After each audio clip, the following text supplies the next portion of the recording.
Halo, Assalamualaikum warahmatullahi wabarakatuh. Perkenalkan, nama saya Abe Nur Saputra dengan NIM 205211009 dari kelas 6G. Saya di sini akan menjelaskan beberapa tentang sejarah bisnis internasional, sejarah berdirinya perusahaan Coca-Cola, sejarah berdirinya perusahaan Coca-Cola yang ada di Indonesia, dan yang terakhir adalah model bisnis internasional dari perusahaan Coca-Cola. Saya di sini akan menjelaskan sedikit tentang model bisnis internasional. Saya mengambil kasus bisnis perusahaan Coca-Cola. Kalian pasti tidak asing lagi kan dengan produk yang bernama Coca-Cola? Bagaimana sih berdirinya perusahaan Coca-Cola? Kalian masih penasaran kan? Yuk, jangan di skip ya, tonton sampai habis video ini. Yuk, let's go. Sejarah berdirinya perusahaan Coca-Cola. Minuman ringan Coca-Cola diciptakan oleh Dr. John S. Pemberton, seorang ahli farmasi dan ahli minuman dari Atlanta, Georgia, Amerika Serikat pada bulan Mei 1889. Kemudian pada tahun 1892, Asa G. Carter di Atlanta mendirikan sebuah perusahaan yang bernama The Coca-Cola Company dan juga mematenkan produk Coca-Cola. The Coca-Cola Company merupakan induk dari perusahaan Coca-Cola. Mulai pada tahun 1893, The Company Coca-Cola mulai membangun pabrik di luar Atlanta. Dan pada saat The Company Coca-Cola dipimpin oleh Robert Waltrip pada tahun 1919 sampai 1955, terciptanya gagasan bahwa Coca-Cola harus dinikmati oleh bangsa seluruh dunia pada tahun 1929. Untuk mewujudkan gagasan tersebut, maka didirikan The Coca-Cola Corporation, yaitu perusahaan yang menaungi proses penjualan minuman ke seluruh pelosok negeri di dunia dengan ciri mutu, rasa, dan kesegaran yang sama. Nah, itu dia sekilas sejarah terciptanya perusahaan Coca-Cola. Sekarang mari kita bahas bagaimana sih sejarah perusahaan Coca-Cola di Indonesia. Yaitu pada tahun 1927 PT Coca-Cola hadir di Indonesia, yaitu ketika The Netherlands Indonesian Mineral Water Fabrics, pabrik air mineral Hindia Belanda, membotolkannya untuk pertama kalinya di Batavia, yaitu bertempatan di Jakarta. Pada tahun 1971 didirikanlah pabrik pembotolan modern pertama di Indonesia dengan nama PT Jaya Beverage Bottle Company. Di Indonesia, The Coca-Cola Company melalui PT Coca-Cola Indonesia bermitra dengan Coca-Cola Amatil, salah satu jaringan pabrik pembotolan yang memiliki lisensi dari bermerek dagang The Coca-Cola Company yang terbesar. PT Coca-Cola Bottling Indonesia atau CCBI mengoperasikan 10 pabrik pembotolan. Pertama, di Kota Medan, Padang, Bandar Lampung, Jakarta, Bandung, Semarang, Surabaya, Bali, Makassar, dan Banjarbaru. Sementara pabrik pembotolan Coca-Cola ke-11 bertempat di Manado dengan nama PT Wangun Wenang Beverage Company. Untuk wilayah Jawa Barat, pabrik pembotolan PT CCBI yang dibangun pada tahun 1982 berlokasi di Jalan Raya Bandung Garut kilometer 26, Kabupaten Sumedang, di area seluas 5 hektar. Ini diproduksi Diet Coca-Cola, Sprite, dan Fanta.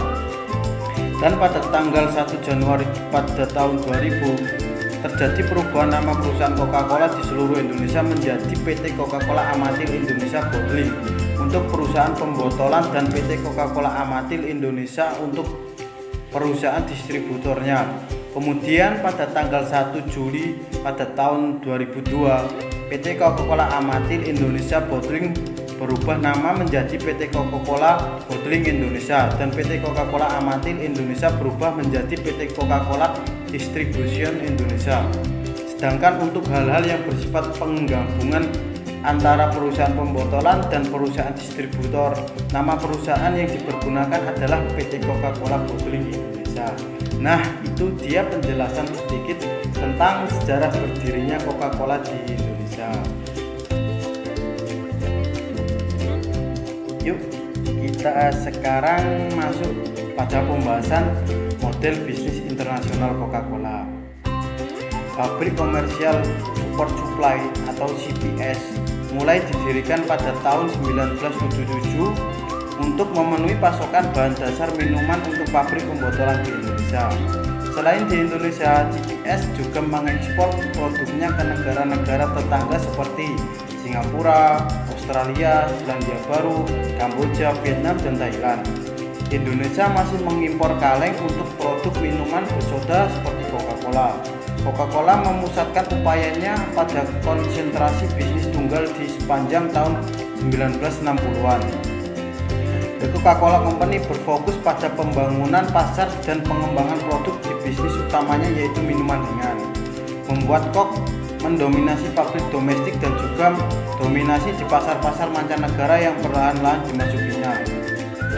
The Coca-Cola Company memilih untuk menerapkan diverifikasi sebagai cara menyebarkan resiko dan peluangnya. Perusahaan ini utamanya memilih rancangan akuisisi. Meskipun keuangan Coke masih tetap kuat, perusahaan ini menyadari dibutuhkan sumber daya yang lebih besar. Jadi Coke secara bertahap mendivestasikan sebagian besar bisnisnya di luar bisnis minumannya.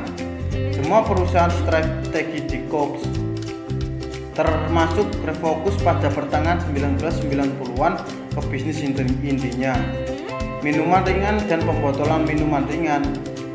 Sesuai dengan pola evolusioner, Coke pertama kalinya berusaha mempertahankan dan meningkatkan posisi pasarnya, kemudian mengembangkan sayap ke pasar internasional baru, dan juga secara bertahap menambah versi produk baru atau produk yang disukai pasar-pasar lokal penting.